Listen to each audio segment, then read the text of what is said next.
نحمده ونصلي على رسوله الكريم أما بعد فأعوذ بالله من الشيطان الرجيم بسم الله الرحمن الرحيم يا أيها الذين آمنوا ادخلوا في السلم كافة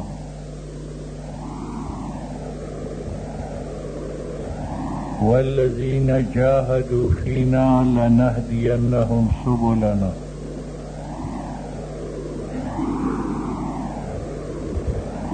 وقال النبي صلى الله عليه وسلم تخلقوا بأخلاق الله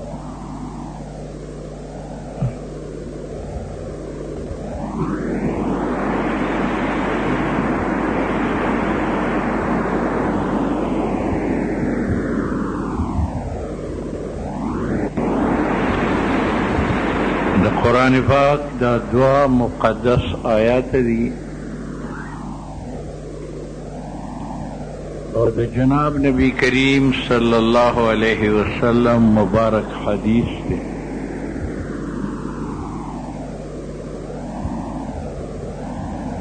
پدی دو آیاتو پدی یو حدیث کی منتا دری حکم شوید یو آیت کی حکم دے چھ اسلام خپل کے ادخلوا فی السلم کافہ پورا پورا اسلام خپل کے دویم کی منتا حکم شوی دے چھ تاسو نیازبین نازنین مسلمان مجوڑے گے جفاکش محنت کش مسلمانان جوڑے والذین جاہدوا فینا لنہدینہم سبلنا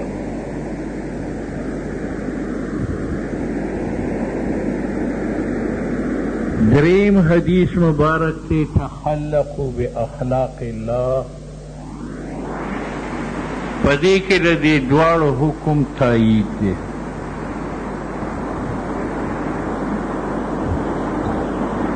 او چې په دې درې واړو حکمو باندې مسلمان عمل وکړي نو حدیث کې راځي چې داسې 1200 مسلمانان جمع شي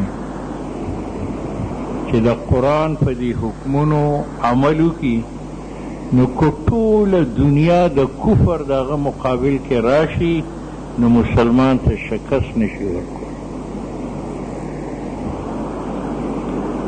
د دې وجې نه انګریز مورخ لیکلی دي چې څو پورې مسلمان قوم سره قرآن پاک موجود دی نو د مسلمان ختمول په دنیا کې ناممکنه ده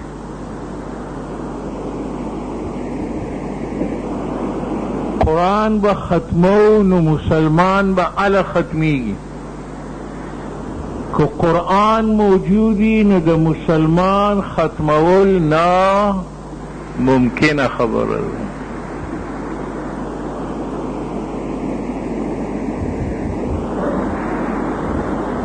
او غلی کلی دی چې مسلمان یو جسم دی او قرآن پاغی کی روح دی او په جسم کی چې روح موجودی نو ټول مخلوقات داغه نه یریږي یو سړی اوده دی په ځمکه ملاس دی خو په اوده کې روح وي نو نه د لاندې نه ځمکه خوري نه پکې چینجي کېږي نه د هوا د وجې نه هغه پړسېږي دې ټول مخلوق ته دا معلومه ده چې په ده کې روح موجود دی او کله چې د انسان نه روح وځي او تش لاش پاتی شي نو د هوا د وجې نه هغه پړسېدل شروع کي چینجي پکې وشي ځمکه یې د لاندې نه خوري معلومه شوه چې د جسم بقا په روح باندې ده او د مسلمان روح چې کوم دی انګریز وایي چې دا قرآن دی نو وایي مخکې به مونږ دا قرآن ختمو اله به مسلمان د دنیا نه ختمیږي او چونکې د انګریز دا نظریه وه چې د قرآن ختمول ضروري دي هله به مسلمان ختم شي، نو زمونږ دې ملک ته چې انګریز راغی نو هغه اعلان وکړو چې چا سره په کور کې په جومات کې د قرآن پاک نسخې وي هغه مونږ ته راوړی او فی نسخه دې زمونږ نه 3000 روپۍ وصولوي. هغه وخت 3000 داسې لکه نن 3 کروڑ. د غریبۍ زمانه وه، ساده زمانه وه، مسلمانانو به د جوماتونو نه د کورونو نه د قرآن نسخې راوړې او د انګریز سره به یې جمع کولې او هغوی به ورته د شپې تیلې لګو، هغه به یې سوځو. دا خیال و چې په دې شکل سره به مونږ قرآن ختم کو نو په هندوستان کې به مسلمان ختم شي. یو عالم یو ماشوم د انګریز په مخ کې ودرو او وی چې د ده په سینه کې کم قرآن دی هغه به ته څنګه وسوځئ، څنګه به اغلا کې. الله تعالی هم وی تاسو لوښي په تاخونو کې ږدئ او روپۍ په تاخ کې نه ږدئ، هغه څه کې ږدئ؟ په بریف کیس کې ږدئ. نو وی دا ډالرې، دا ریالونه، دا پاکستانی نوټونه وی دا لوښي دي او دا دنیادار تاخونه دي، دا ما په تاخونو کې ایښي دي، خو قرآن زما دولت دی، دا ما په بریف کیس کې ایښی دی او بریف کیس د علماو سینې دي. بل هو آیات بینات فی صدور الذین اوتوا العلم. چې زه د قرآن حفاظت کوم د علما په سینو کې اږدم چې هلته نه ډاکو ډاکا چولی شي نه غلغلا کولی شي. نو د علماو سینو ته الله بریف کیس ویلی دی چې په دې کې زه خپل دولت کدم. بل هو آیات بینات فی صدور الذین اوتوا العلم.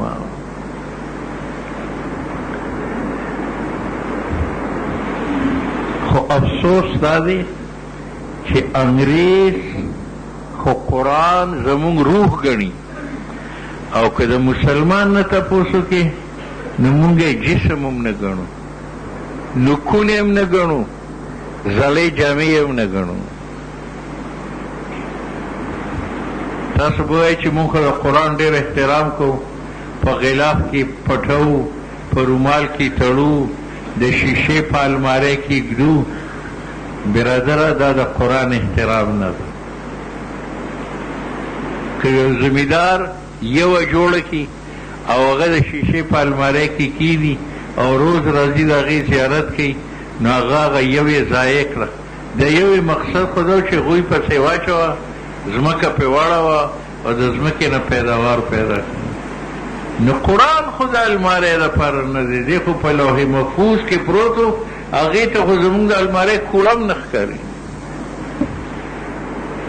د قرآن چې کوم مقصد دی هغه مونږ ته دلته 3 بیان کړي دي چې مونږ هغه مقصدونه نه حاصلو نو په المارۍ کې د ښودلو د قرآن احترام نه راځي. زمونږ که یو ماشوم بچی څوک یې غوا کي او کور یې په المارۍ کې بند کړي او تاله ورپسې ولګوي او وایي چې خفه کېږم ستا د زوی ما ډېر لوی احترام کړی دی، شیشې په المارۍ کې مې ایښی دی. نو هغه د مقدمې نه نشي بچ کېدی. نو زمونږ څه حیثیت دی د قرآن په مقابل؟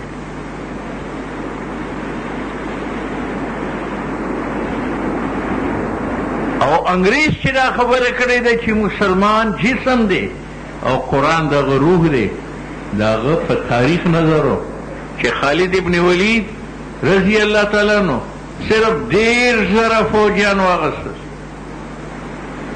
او په محاذ باندې عیسایان 3 لاکھ او مازیګر مسلمانانو حمله وکړو. د ماښام نه مخکې هغه 3 لاکھ عیسایان داسې پرې کړي لکه مونږ چې په چاړه باندې مولې او ګازرې پرې کوو. عمرو ابن العاص چې په ایران حمله وکړه ناغه د قجورو په شاخونو باندې د ایران د فوج د اتیانو خپې داسې پرې کړې لکه مونږ چې په چاړه باندې مولې پرې کړو.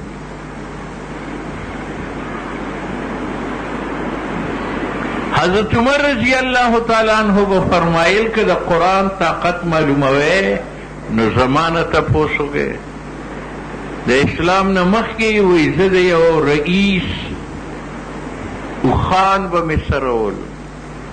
یو ورځ رانه یو اوښ روږ شو، نو هغه په دې دواړه مخه په څپېړه ووهلم، خو زه دونه کمزور یم چې ما د هغه جواب نشه ورکولی. او اوس د قرآن په برکت دا حال دی چې حضور فرمایل چې عمر ته چې په کم لار ځې نو پیریان هغه لار د یرې نه پرېږدي او تښتي. د قرآن نه مخکې په مکه کې زما کور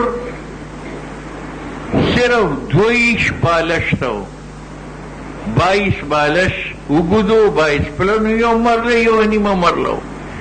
خو د قرآن په برکت ما ته الله په 22 لاک مربع میل باندې حکومت راکړ. انګریز ته دا تاریخ معلوم و چې د مسلمان ټول قوت او طاقت د چا د وجې نه دی؟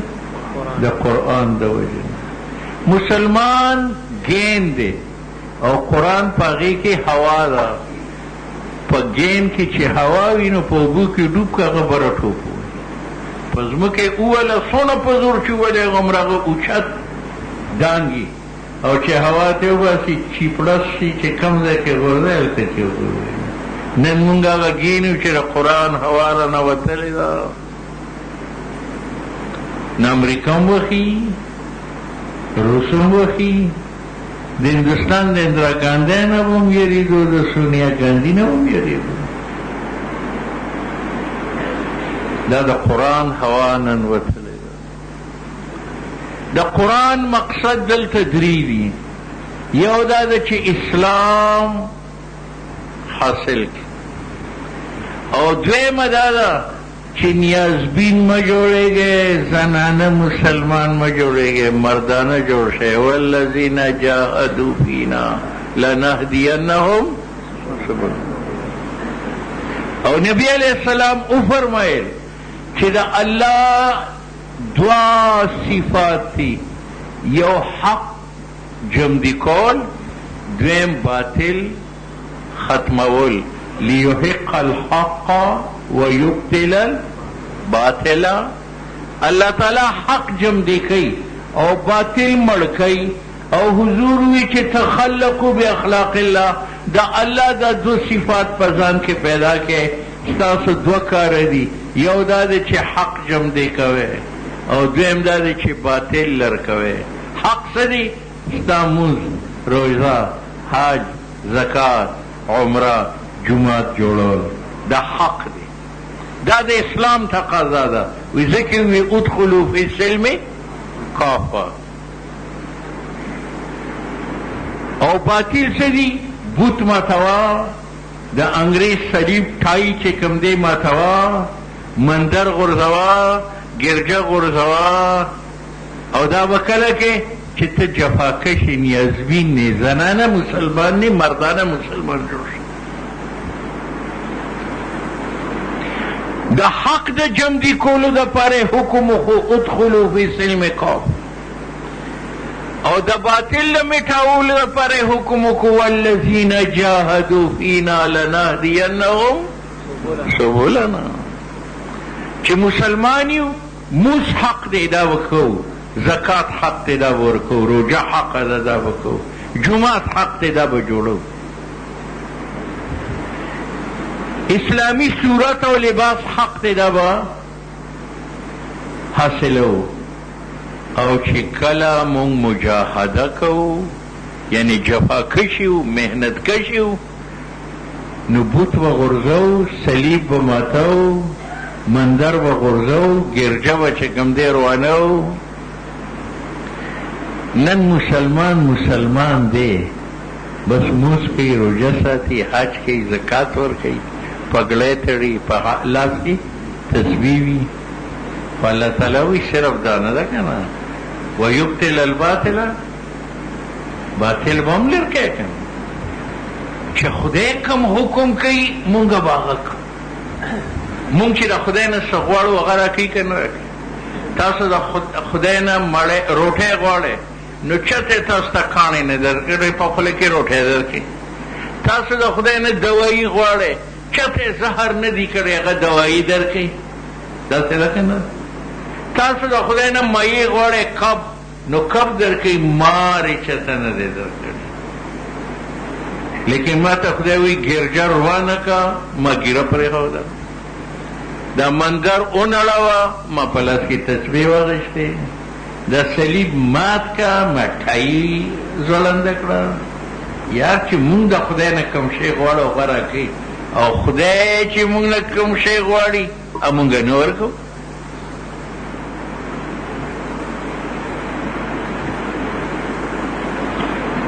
دې روژه کې ما ته یو څو سیټان وي په یورپ کې اسلام ډېر خور شو، نوجوانان دي پګړي یې وتړل، ږیرې پرېښودې، لوی لوی کمیسانې دي. ما ته یې دا دوکه ده. یو مسلمان مرد دی، یو مسلمان زنانه ده. هغه مسلمانان د یورپ هغه زنانه مسلمانانې دي، هغې کې جفاکشي نشته. هغوی چې جومات ته ځي نو پیادل ځي که په موټر کې ځي؟ په موټر کې ځي. نو چې جومات ته پیادل نشي تللی نو د افغانستان مورچې ته به پیادل لاړ شي؟ پیدا شي مسلمان سره. او بیا چې د موټر نه کوزېږي نه د موټر سپلی جدا وي او د جومات پیزار جدا وي، د شاپر نه راوباسي پخپو کې سره د پیزار نه جومات ته ځي. نو چې د جومات په فرش به د پیزار نه نشي تللی نو هغه به د افغانستان په هغه ګرم کاڼو په هغه ګرم شګو کې چې کوم دی پیادل لاړ شي. هلته نه مسلمانان دي، زنانه هغه خو دا ټول مسلمانان شي. که امریکې ته مسلمان دونه پسند و نو د افغانستان کې مسلمانان ولې مړه؟ مردانه مسلمانان طالبان. په میډیا دا خبره کومه راغلې وه د چمن د باډر نه پورې غاړه په 28 رمضان باندې 300 کنټینرې د اسلحې نه ډکې، د هغې سره ټینکرې د تیلو، د هغې سره 22 بختربند ګاډي او د هغې سره امریکي فوجان. په خدای دې یقین کېږي که یا طالبان یو کنټینر پرېښي یا یو بختربند ګاډي پرېښي یا یو ټینکر پرېښي یا یو انګریزي فوجي پرېښي، د ټولو یې داسې والوځو.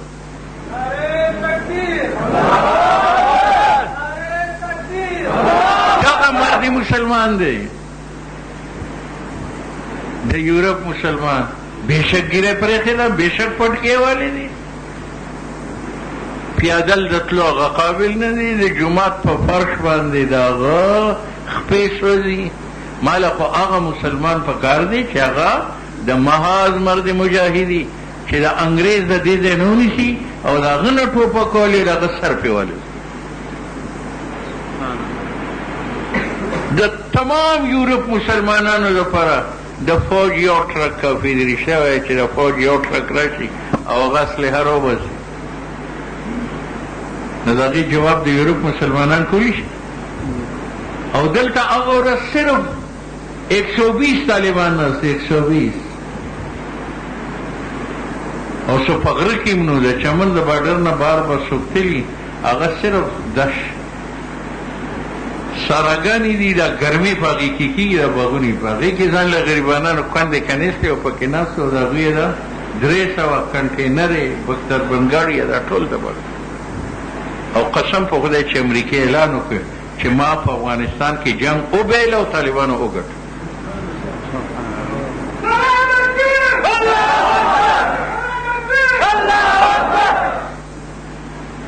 دا زمونږ حکمرانان خو یهود دي.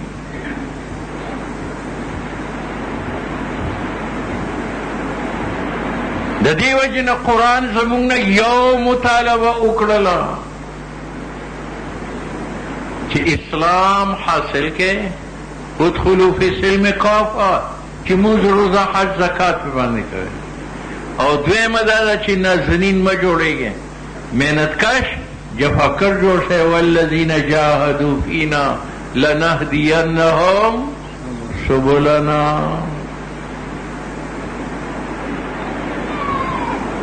او نبی علیہ السلام د دې دواړو تایید وکړ. تخلقوا باخلاق الله، مساجد جوړوي او مندرونه روانوي. ستاسو په دې نو آبادۍ کې دا نوی مسجد تعمیر شوی دی. تاسو د سلو مبارکبادو قابل یې. ګوره که زما کور د صدر مملکت په خوا کې نو ما ته څوک ووایي ته کوم ځای اوسېږې؟ زه یم زه د صدر صاحب ګاونډي یم.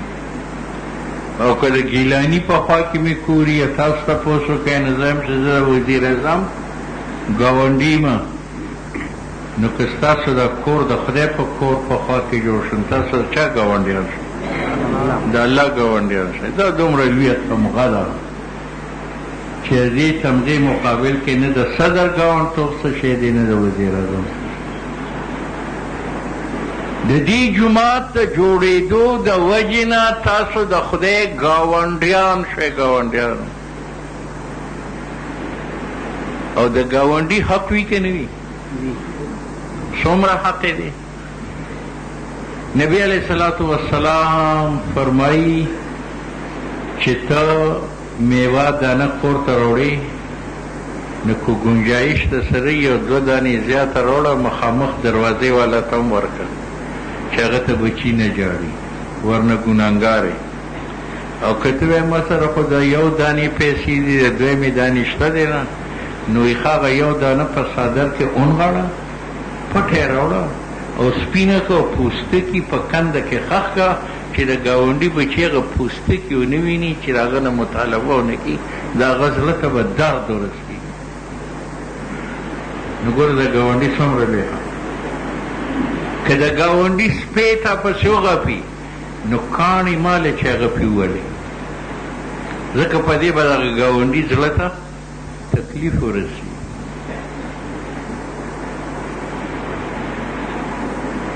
نبی علیہ الصلوۃ والسلام وفرمایي، صحابه تپوس وکړه چې یا رسول الله مونږ ته به څنګه پته ولګي چې مونږ جنتیان یو که دوزخیان یو؟ هغه وایي چې څلور ګاونډیان دا ګواهي وکړي چې دا سړی ډېر نیک سیرت با اخلاقه سړی دی، نو ستا دپاره جنت واجب شو. نو صحابه بیا تپوس وکړي چې یا رسول الله زه د هغوی دا اعتماد څنګه په ځان پیدا کړم؟ وی دا خو ستا د خپل عمل کار دی چې ستا ګاونډي لرې په سفر باندې ځي د هفتې دپاره، د میاشتې دپاره، او راشي او تا ته په غوږ کې ووایي چې زه به میاشت پس راځم، د دې خویندو میندو خیال ساته. یعنې هغه ته دا یقیني چې زما مور ته دې مور وایي، زما خور ته دې خور وایي، زما لور ته دې لور وایي، زما ښځې ته دې لور وایي. یعنې هغه ته ستا نه په خپل عزت په باره کې خطره نه وي، نو ستا لپاره جنت واجب دی.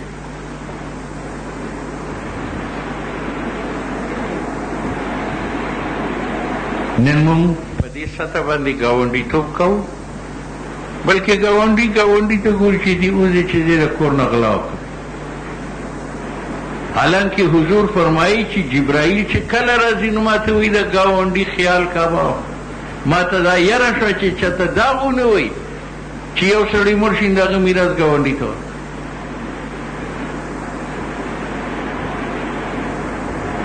نو ګویا د جنت سرټیفیکټ چالي نو د څلورو ګاونډیانو نه بولي چې سترګو کې دونه حیا وي، ژبه کې دومره خوږوالي چې ګاونډیانو باندې دا یقیني چې د دې ټولې بستې میندې خویندې دې میندې خویندې کوي.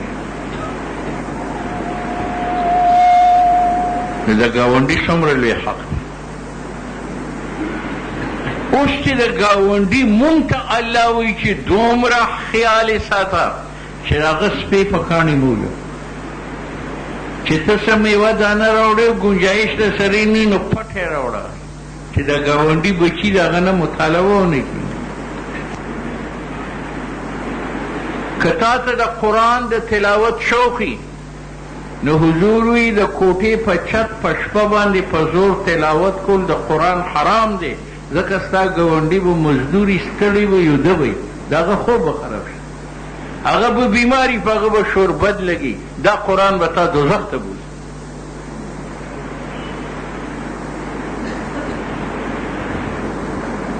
نن سبا د مور پلار خیال لري نه د ګاونډي به څوک ساتي. اصل کې موږ د اسلام نه ډېر لرې تللي. نبی علیه الصلاة والسلام زموږ خو د ایمان دی چې د نبی علیه السلام غوندې سجده نن پورې چا نه ده کړې، نه قیامته پورې به څوک وکړي. د نبی علیه السلام غوندې حج، زکات، عمره، جهاد نه پورې چا کړې ده، نه قیامته پورې به. لیکن د هغې نه باوجود نبی علیه السلام وایي چې یو عبادت دی چې د هغې د کولو نه زه قاصر یم، او دا حسرت په زه قبر ته وړم. صحابه وي یا رسول الله ته او د عبادت نه قاصر کېدل؟ وی او هغه عبادت دا دی چې زما زړه غواړي چې اودس وکړم او 2 رکعته نفل شروع کړم او زما مور جمدی وي، هغه ما ته شان اواز وکړي محمد، او زه هغه مونځ مات کړم او د مور خپو ته لاړ شم. خو مور مې جمدی نه ده چې هغه ما ته د شان اواز وکړي او زه مونځ مات کړم. یو خو نبی علیه السلام دا ښودله چې د مور پلار څومره حق دی چې د خدای په حضور کې ولاړ یې او هغه راته اواز وکړو، مور ورته اواز وکړو، د خدای حضور پرېږده، هغه تا ته محتاج نه دی، مور له ورشه. اوس د مور په اواز دوی ټي وي نه پرېږدي او که 2-3 ځله ورته اواز وکړو نو دی ورته بیا بد رد وایي.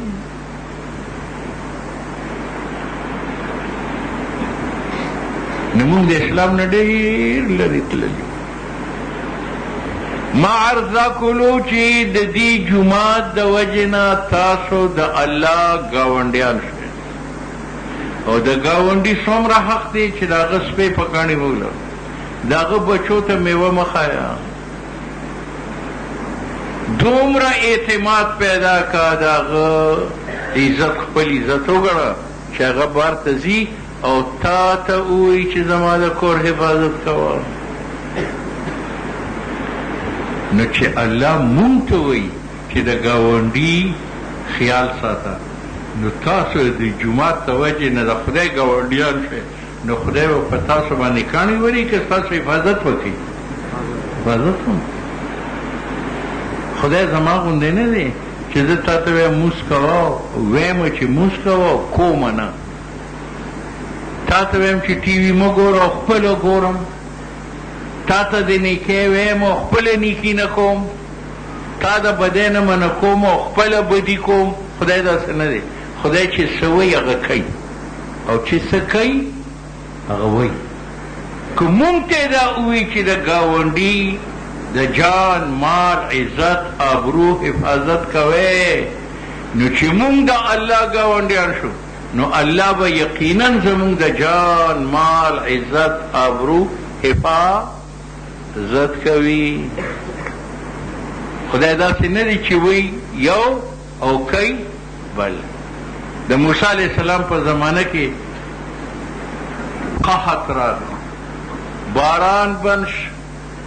موسی علیه السلام خلک بار وویستل دعا دپاره چې صفونه جوړ شو. نو جبرائیل وحی راوړه چې ستا په دې صفونو کې یو سړی دی چغلخوار، چې څو پورې هغه د صف نه نی وتلی نو زه ستاسو دعا نه قبلوم. یو ساس کې باران نه وه. موسی علیه السلام مخ راواړو، اعلان وکړو چې وایي هر سړي ته خپل ځان معلوم دی، کوم سړی چې د چغل خورۍ په ګناه کې مبتلا وي هغه دې زموږ د صف نه وځي، ورنه باران نه کېږي. اوس هغه سړی حیران دی که وځم نو خو زه په دې ټول کلي کې بدنامېږم، او که نوځم د خدای سره معامله ده، باران نه کېږي. موسی علیه السلام ته مې خدای ښایي د غوږه مې نیسي او بار مې وباسي. بس په دې زړه کې توبه وویست چې الله تر مرګه پورې دی زما توبه یې زه به چغلخوري نه کوم خو دا ځل مې معاف. موسی علیه السلام خو خپل اعلان وکړو مونځ یې شروع کړو د منځه په دوران کې باران وشو. موسی علیه السلام د خدای ډېر نیازبین هغه د الله نه تپوس وکړو چې الله ستا هغه شرط خو مونږ پوره نه کړو تا وایي چې چغلخور دې وځي نو زه به باران وکړم یو قسم نه دی وتلی او باران وشو. نو الله وایي چې د چا د وجې نه مې باران بند کړی د هغه په خاطره مې باران ووایه هغه توبه وویسته ما سره یې صلح وکړه ما معاف کړو. نو موسی علیه السلام ورته وایي ما ته خو یې نوم واله هغه څوک و. نو خدای پاک ورته وایي زه چغلخوري منع کوم او خپله چغلخوري کوم. زه داسې نه کوم چې تاسو منع کوم او خپله یې چغلخوري کوم د هغه نوم نه خیم. نو برادره زما مقصد دا دی که الله مونږ ته دا ویلي دي چې د ګاونډیانو عزت ساتئ نو دې جومات ته وجې نه تاسو د خدای ګاونډیان شئ یقینا الله تعالی به ستاسو د جان مال عزت ابرو بچو رزق کاروبار حفاظت کوي د ګاونډګیرۍ په خاطر باندې.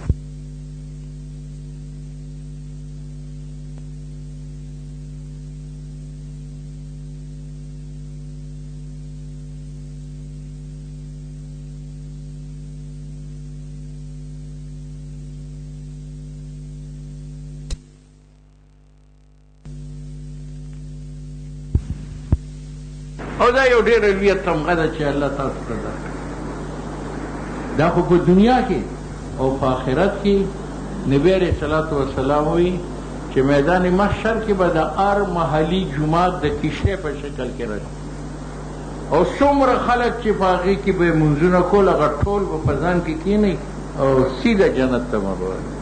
نو ګویا کې دا وګڼئ لکه ستاسو براتي او براتیانو له تاسو بس راغواړئ چې بس راشي نه پکې کښېني او برات روان شي نو ګویا کې تاسو د جنت براتیان یې مبارک انشاءالله درته بس راوړي دقه جومات په میدان محشر ته راشي او تاسو به جنت ته ورسئ. دا لږه د خوشحالۍ خبره باقي د دې جوماتونو ډېر لوی زور دی که مونږ یې نه جوړو دا بیا هم جوړېږي. په دې مخکې دور کې مشرف ویلي این اوسي نه بغیر و یو جومات هم نه جوړېږي یو مدرسه به هم نه جوړېږي.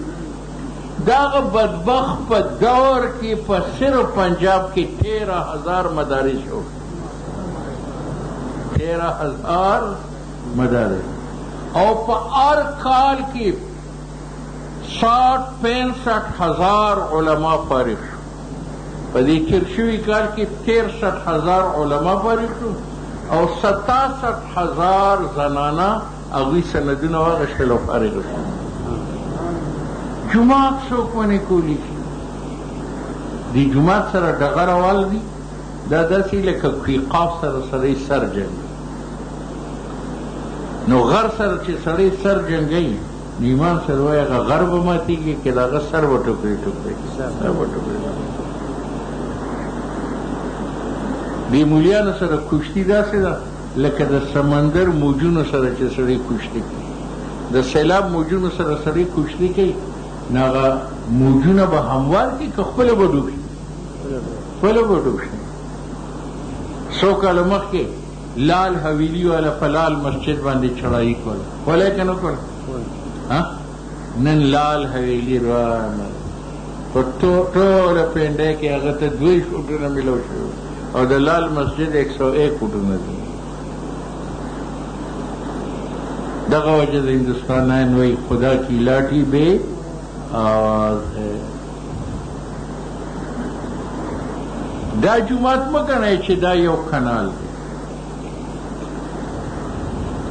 زمونږ استاد هغه ته به هغه په یو کنال کې مدرسه جوړه کړی چا به ورته وي چې څو کناله کې د هغه په 14 کناله کې په څو کې 14 کناله طالبانو ورته یو ځل ویل ستا چې دا خو سپین دروغ دي ته زمونږ استاد دی او زمونږ مخکې دروغ وایي یو کنال کې ده هغه یې بچانو 9 ځمکې دي او 9 اسمان دي د دې جومات نه لاندې جومات نه جوړېږي ته 9 ځمکې پورې نو په هر ځمکه کې یو یو کنال د دې جومات لاندې او په هر اسمان کې یو یو کنال د ده پاس دی.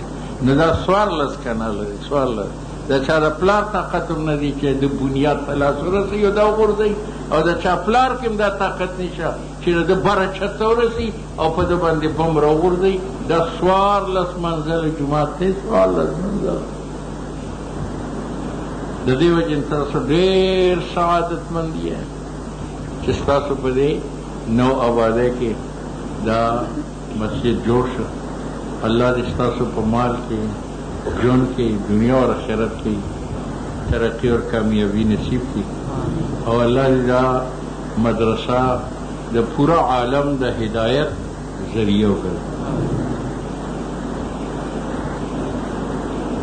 او ستاسو سعادت په دې کې وي چې اوس ګوره په بیت الله کې تر قیامته پورې منځونه کېږي او طوافونه کېږي، او په هغه منځونو او طوافونو کې ابراهیم او اسماعیل علیه السلام شریک دي، ځکه هغه بانی او مبانی دي.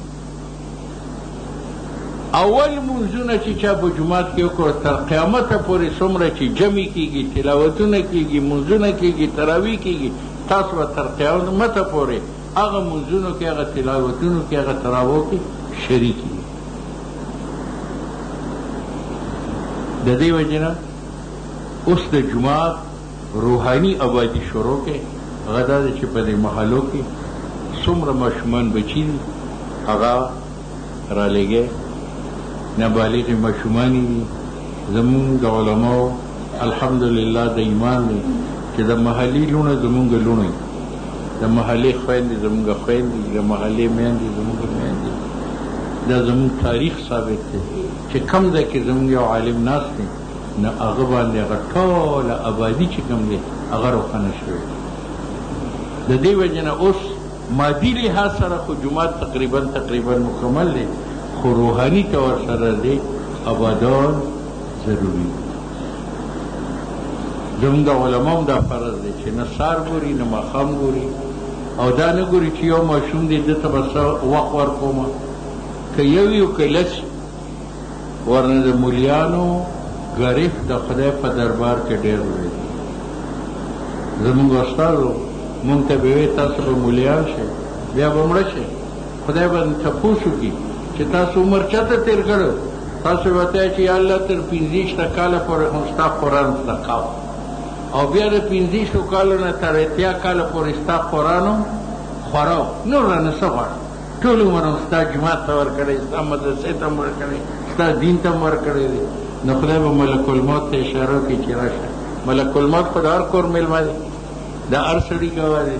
او وایي چې دا ملا صاحب څه وایي چې نیم عمر مې طالبګیرۍ کې او نیم عمر مې په ملایه کې تېر کړو. نو ملک الموت وایي چې ملا صاحب دروغ وایي. زه چې د روح قبض کولو له لاړم د ده په لاس کې د حلوا پلیټ حلوا یې خوړه. خدای دپاره د علماو مؤاخذه ډېره ګرانه، د علماو مؤاخذه ډېره ګرانه. عالم دې د خدای نه یېرېږي، که څوک درته سلام کوي او که کنځل کوي، دواړو صورتونو کې دې بچو ته قرآن ښایي. که په پوخ مکان کې او که په جونکړه کې، دواړو صورتونو کې دو بچو ته قرآن ښایي. که اوږې او که موړې، په دواړو صورتونو کې د دو بچو ته چې کوم دی قرآن ښایي. حدیث کې هم راځي چې علما دي پیوند لږه کپړه اغوندي، سپورې مړۍ دي خوري، د کرۍ په کور کې دي اوس، خو دا منبر او دا مسله دي د امیانو ته نه واله. د امیانو کې یو کمزوري ده، ملاوټ. څه؟ ملاوټ. چې پی خرڅوي نو اوبه پکې اچوي، که نه اچوي؟ چې سره خرڅوي نو تانبه پکې ملاوي، که نه اچوي؟ چې چای خرڅوي د مسورو پاڼې پکې اچوي، چې مرچ او کورکمان خرڅوي نو خښته پکې وړه کوي، که نه وړه کوي؟ وړه کوي. چې شات خرڅوي ګوړه پکې ویلې کوي. چې دیسي غوړي خرڅوي یو ساس کې دیسي غوړي باقي ټول ډاډوي. نو دا ملاوټ ته دوی فطرت دی. نو که دا مصلا دا منبر هم دوی ته حواله کړ نو دوی به په توحید کې شرک میلو کي، په سنت کې به بدعت میلو کي، په نیکو کې به ګناهونه میلو کي، دین به مسخ شي. نو ای مولیانو خدای به ستاسو مخونه مسح لتامرن بالمعروف ولتنهون عن المنکر او لیبدلن الله وجوهکم چې دا موسی له ځان سره وساتئ ورنه خدای به ستاسو مخونه مسح. الحمدلله اوسه پورې د یو عالم مخ تاسو مسخ نه دی لیدلی، نوراني مخ دی.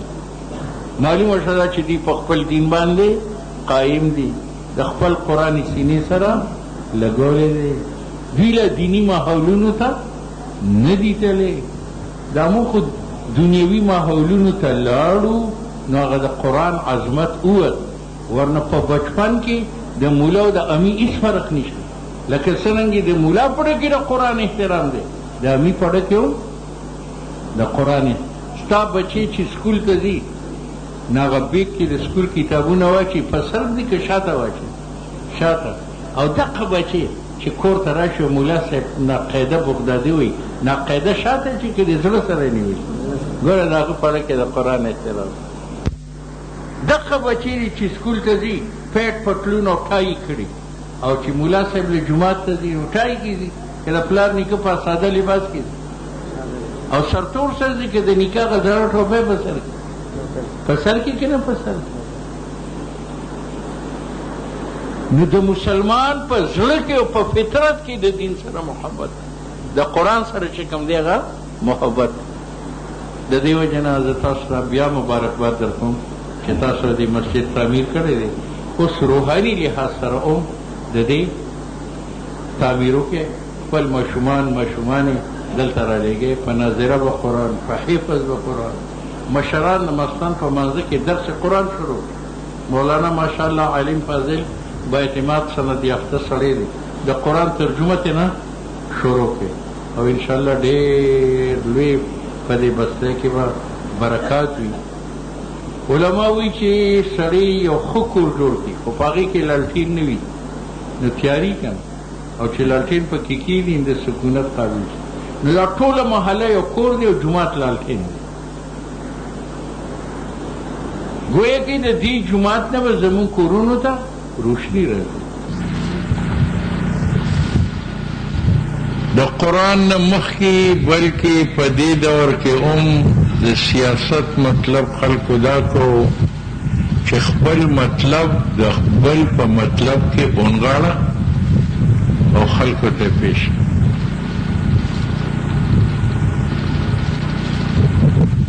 لکه زما مطلب دی چې اقتدار حاصل کم، اسلام آباد ته ورسم، دا زما مطلب دی، دا به زه پټ کم او د ووټ ته حاصلولو لپاره به تاسو ته راشم او ستاسو مطلب به ښکاره کم چې زه به درله نالۍ جوړې کړم، سړکونه جوړ کړم، سکولونه جوړ کړم، هسپتالونه جوړ کړم،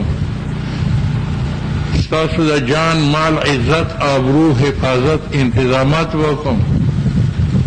دا پولیس به ستاسو خدمتګارانی، دا فوج به ستاسو د ملک محافظینی. مطلب مې خپلو خو هغه مې پټ کو، ستاسو مطلب مې ظاهر کو. دا د سیاست مطلب و. قرآن کریم وی چې سیاست القانون المحافظ لحقوق الله و حقوق عباده. داسې یو قانون چې په هغې کې د بنده حق هم محفوظ وي او د الله رب العالمین حقوق هم محفوظ. دا څونه پاک سیاست. که صرف د خدای حق ادا کې د بنده نه ادا کې بیا مجرمي، که د بنده حق ادا کې او د خدای حق نه ادا کې نو بیا هم مجرمي، او چې د دواړو نه ادا کې بیا خو سړی د پنسۍ لایق. نو قرآن وایي چې دا بنده حق هم ادا کوه او د خالق حق هم ادا کوه. د موجوده سیاست او د قرآني سیاست فرق دا دی چې تا ته یو میلمه په اس سور راغی، نو که تا هغه میلمه ته 2-3 ورځې خدمت وکړې، روټۍ وله ورکړې، اوبه وله ورکړې، بستر وله ورکړې، خو د هغه د اس د وښو د اوبو د چڼې د دانې انتظام ونه کړي هلته لوږې مړ شي نو مېلمه به ستا نه سي خفه وي او که چته کې مېلمه په اس سور راغی او اس ته د چنا دانا اوبو ورکړو نوکر دی ورته ځو چې هده خدمت کوه خو هغه سور مېلمه چې پرې راغلي د هغه نه یې د اوبو تپوس ونه کړه هغه دوه درې ورځې تا کره نارې تېرې کړې نه به خفه یې او که نه به او که دواړه دې په موږي پورې وتړل موږي مالک او آسه نو بیا خو غږ مه کوه او خو بیا ده عزت نام خلاف ده زمون روح چې کم دی د دنیا کې ملمه دی او دا جسم چې کم دی دا اس دی دا روح په دې اس باندې په دې جسم باندې سور دی دنیا ته راغی کومونګه دی روح ته غذا ورکو قرآن وایو ذکر کو موس کو روجه ساتو عمره کو حجونه کو نو ملمه خو مونږه اعزاز و اکرام وکړو خو که نه دا جسم خوب ته پرېږدو نه خوراک ته پرېږدو نه څښاک ته پرېږدو او دې همدغسې مردار شي نو رښتیا وایي هغه سړی ګناهګار دی که وایي د خودکشي وکړله خلک یې جنازې لم نه ځي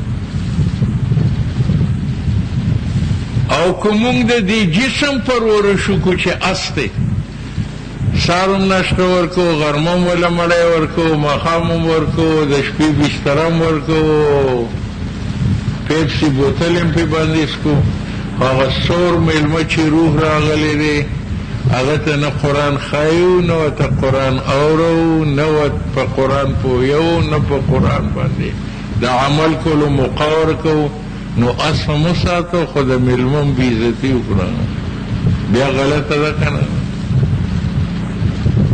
قرآن کریم داوی چې تاسو د مېلمه چې روح دی د هغه هم قدر او احترام کوئ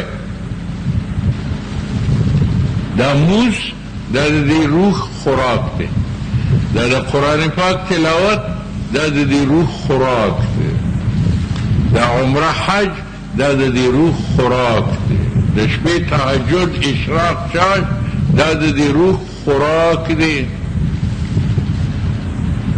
خو جسم اوږې مه پاتې کوه حسب طاقت چې اوږې شي ډوډۍ ورکوه چې تږي شي اوبه ورکوه چې ستړي شي نو ده کوئ چې بربند شي نو جامه ورته اغوندوئ د یخنۍ او د ګرمۍ نه ساتئ قرآن کریم سیاست دا و چې هغه روح چې سوارو د هغه یې هم اکرام وکړو او جسم چې سورلی و د هغې یې هم اکرام وکړو د هغې یې هم خدمت وکړو ځکه لوی ان هذا القرآن یهدي للتي هي اقوم قرآن چې کوم سیاست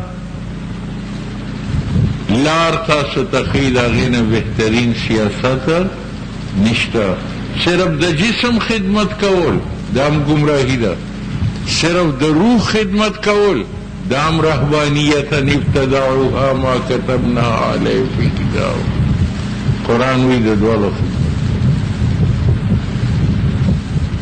کله چې د مکې نه د هجرت حکم وشو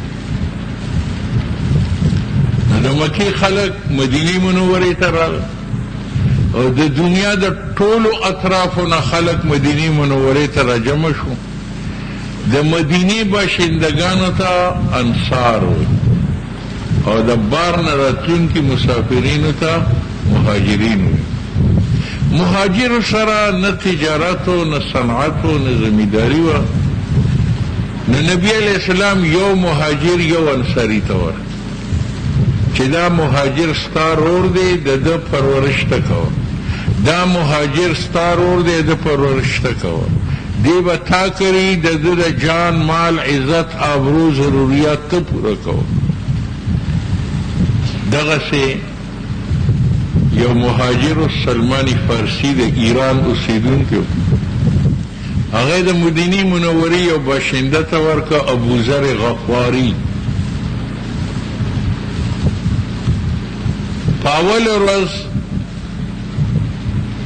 چې دا میلمه هغه کوربه کره لاړ، د غرمې وخت راغی، دسترخوان یې لږ، میلمه ته یې ډوډۍ خوره.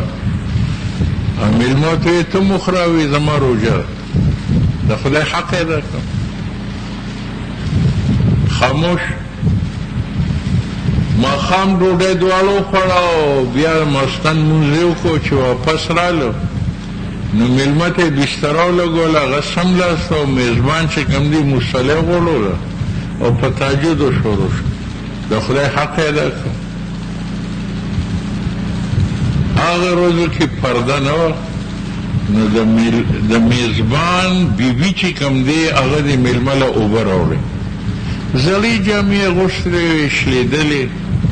نو د میلمه ته یې ببي ته نوې جامې نه اغوندې، دا خو سنت دی، ښځه د خاوند ته نوې جامې اغوندي، صاف او سوتره دی چې کوم دی اوسېږي. نه هغه ته یې زه نوې جامې چا ته واغوندم، دغه ستا ورور دی، ورځې روژې نیسي او د شپې په مصله باندې تېروي. یعنې د خدای حق ادا کوي او د بندیانو حق نه ادا کوي. سلماني فارسي هغه د سټ نه ونیو، دیکې ورکړه، کور ته لاړ شه، که په مصله مې ولیدې نو غوږونه دې نه پرې کوم. او که بیا دې نفلي روژه ونیوه نو خیر دې نشه. هغه میزبان ډېر په غوسه شو چې دا څنګه مسلمان دی او مهاجر دی، د دین د حفاظت ته پر راغلی دی، نه ما روژې ته پرېږدي نه مې د شپې تهجد ته پرېږدي. شپه خو خیر څنګه وه، هغه تېره شوه. د سهار په منځه کې هغه مهاجر نبي علیه السلام ته شکایت وکړو چې دا زما میلمه سلمان چې کوم دی دا خو نه ما روژې ته پرېږدي نه مې د شپې تهجد ته پرېږدي. نو نبي علیه السلام وی صدق سلمان، سلمان رښتیا ویلي، ان لنفسك عليك حق وان لزوجك عليك حق وان لربك عليك حق. ستا په خپل ځان حق دی چې اوږې شي نو خوره، تږې شي نو سکا، بربند شي نو اغونده، ستړی کېږي نو ویده کېږه، او ستا د ښځې په تا حق دی.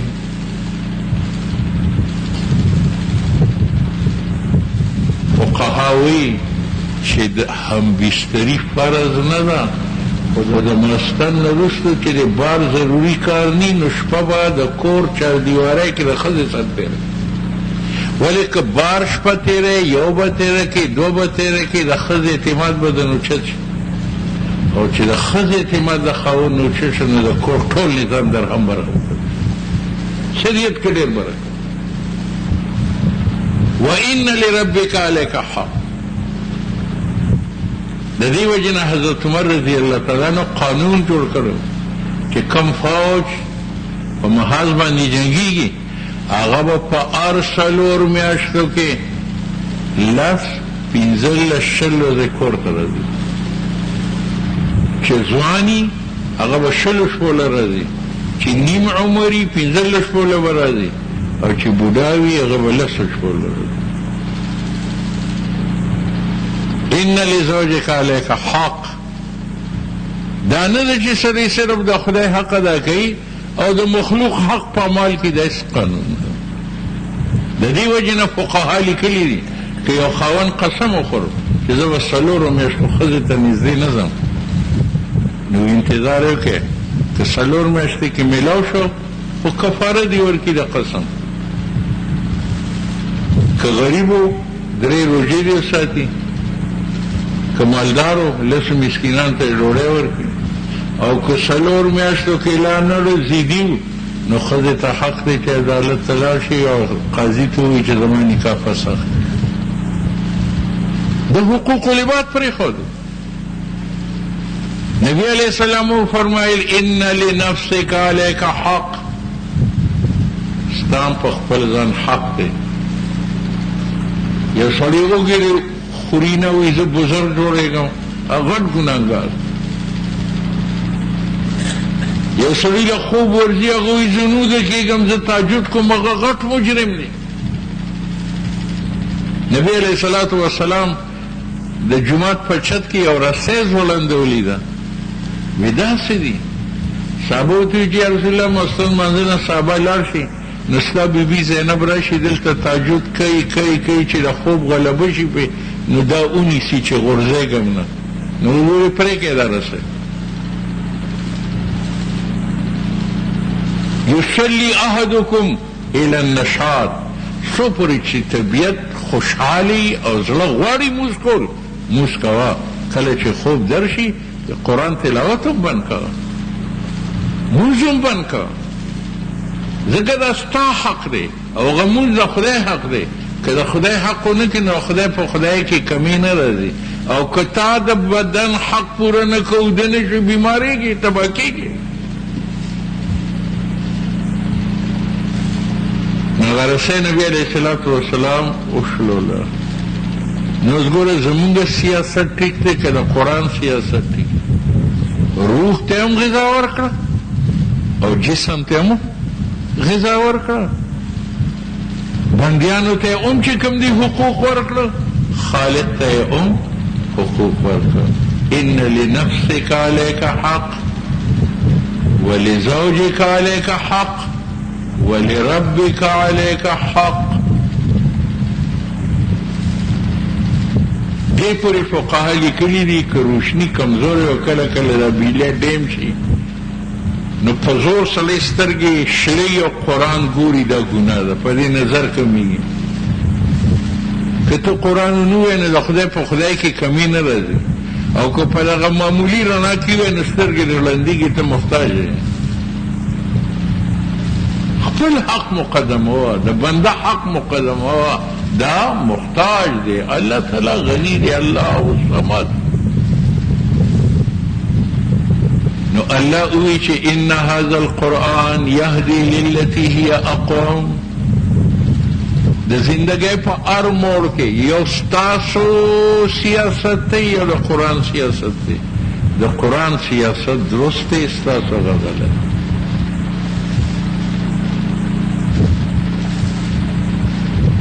دویم اصول شاه صاحب لیکلی دی جهاد دی.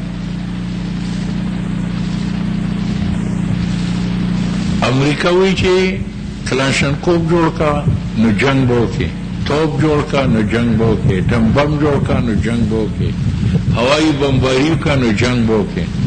قرآن ویلی دی چې د جهاد اصول پس دي اسلحه، خو اسلحه څوک چلی؟ لاس. نو دویم اصول لاس دی، او لاس څوک چلی؟ دماغ. نو دریم اصول دماغ دی، او دماغ لاس او توره کله چلی چې زړه مضبوط دی. د کمزوري زړه مالک د بل د پاسه وي نو جاړي، هغه ته پته که دی کله را پاسې نو زما خیر نشته. او زړه څوک چلی؟ روح. او روح څوک چلی؟ قرآن. قرآن روح کی گرمی پیدا کی، روح پر زړه کی حرکت پیدا کی، قلب پر دماغوں کی سوچ سمجھ پیدا کی، هغه په لاس کی قوت ارادی حرکت پیدا کی، او هغه تورو چلی او جهاد چې کوم دی وشي. اوس د کفارو سره توره شته، لاس هم شته، دماغ هم شته، قلب هم شته، روح هم شته، خو روح کې قرآن نشته. او تا سره الحمدلله تورم ده، لاس هم دی، دماغ هم دی، زړه هم دی، روح هم دی، او قرآن هم دی.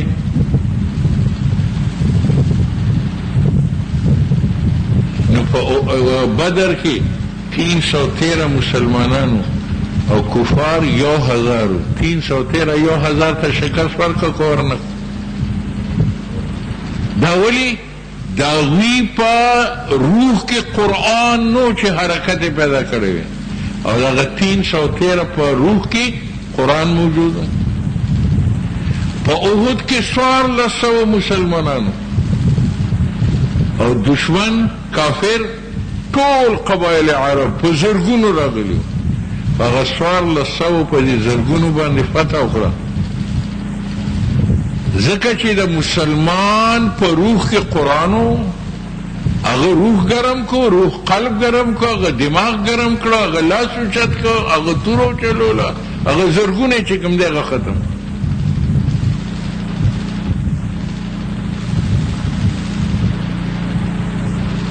په موتا کې د خالد ابن ولید سره 30,000 فوجیان او عیسایان 3 لکو خو د مازدیګر او د ماښام په منځ کې هغه 10,000 هغه 3 لکه داسې پرې کړه لکه مونږ چې په چاړه باندې ګازر او مولې پرې کړه ان هذا القرآن يهدي للتي هي اقوم محمد ابن قاسم چې سند ته هندوستان ته راغی نو صرف هغه سره 6,000 کسان څونه 6,000 او هندوستان کې په هغه وخت 22 کروڑ هندوان او سیکان موجود لیکن 6,022 کروڑ ته شکست صرف ورنکړه په هندوستان کې اسلام جاری ځکه هغوی په روح کې هغوی په قلب کې قرآن دی طارق ابن زیاد صرف 7,000 فوجیان واغستل او اندلس کې داخل اندلس کې او چې وی کتل چې دا خو 1000 میل مربع علاقه ده او ما سره 7,000 فوجیان دي اسنه چې دوی وتښتي نو په کومو کشتو کې چې تلي نو هغه وسوځول هغه فوجیانو اعتراض وکړ طارق کے برکنارے اندلس سفینہ ساخت گفتند کاری تو باید نظری خطاست اگر کشتے سزولی فوج تویستا دا کار چکم دی دا خیارانو پا نظر کے بالکل غلط تے دوریم السواد بطن باز چون رسیم مونگ دا خپلو عربو ندون لریو چی کشتے نی اور روستم کافرانوی سنگ بزو ترکی سبب زراحی شریعت کجا رواز دا کم شریعت تی چی اسباب مات کوڑوان دیزا خندید دست خویش بشمشیر برد گفت پا خنداشا او تور پلاس کی واغستا او ہر ملک ماس کی ملک خدای ماس